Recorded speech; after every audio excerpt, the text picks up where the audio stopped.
রাজ্যে পালাবদলের পর তৃণমূলের পার্টি অফিস, তৃণমূল নেতাদের বাড়ি থেকে নগদ টাকা, সোনা, গহনা, দুর্গত মানুষদের জন্য সরকারের দেওয়া ত্রাণ উদ্ধার হয়েছে।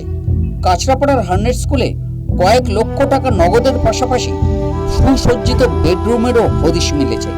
এই পরিস্থিতিতে এবার ইউনিয়ন রুমগুলিতে তল্লাশি করে বন্ধ করে দেওয়ার নির্দেশ দিলেন উচ্চশিক্ষামন্ত্রী জগন্নাথ চট্টোপাধ্যায়। এই বিষয়ে উচ্চশিক্ষা দপ্তর জিরো টলারেন্স নীতি নিয়েছে এবং দপ্তর থেকে সমস্ত কলেজ প্রিন্সিপাল, টিআইসি, বাকি যারা আছেন প্রশাসকদের বলা হয়েছে যে ইউনিয়ন রুম স্যানিটাইজ করুন, দেখুন ওখানে কোনো অপকর্ম হচ্ছে কিনা, তালাচাবি মারুন, তা নিজের কাছে রাখুন এবং তার একটা ডিক্লারেশন উচ্চশিক্ষা দপ্তরে বিকাশ ভবনে পাঠান। আগামী 7 দিনের মধ্যে এই কাজ করতে বলা হয়েছে, কারণ আমরা কোনোভাবে কলেজগুলিতে আসন বিক্রির যে চক্র, এই আসন বিক্রির চক্র, সিট বিক্রির যে চক্র, সেটা আমরা চলতে দেব না।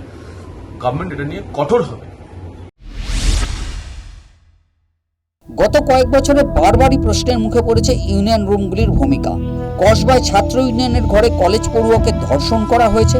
ইউনিয়নের সোশ্যাল ঘিরে জোর জুলুম করে টাকা তোলার অভিযোগ উঠেছে। কলেজে ভর্তির প্রক্রিয়া নিয়ন্ত্রণ করত তৃণমূলের ছাত্র নেতারা। ভর্তির সময় তৃণমূল ইউনিয়নকে মোটা টাকা ডোনেশন দেওয়া হয়ে ওঠে বাধ্যতামূলক। অথচ গত 10 বছর কলেজে ছাত্র সংসদ নির্বাচনই হয়নি। নির্বাচন ছাড়াই ছাত্র সংসদ রুমগুলি হয়ে ওঠে তৃণমূলের ছাত্র নেতাদের গাজোয়ারির আখড়া।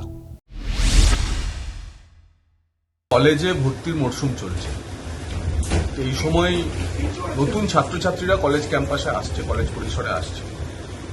গত কয়েক বছর ধরে আমরা এই ভর্তির মরশুমে নানা ধরনের অভিযোগ কলেজ ক্যাম্পাসগুলিতে ওঠার অভিযোগ আমরা পাচ্ছি এবং তথাকথিত ছাত্র নেতার ভেগধারী, আপনারা জানেন গত 10 বছর ধরে প্রায় পশ্চিমবঙ্গে ছাত্র ইউনিয়ন নির্বাচনই হয়।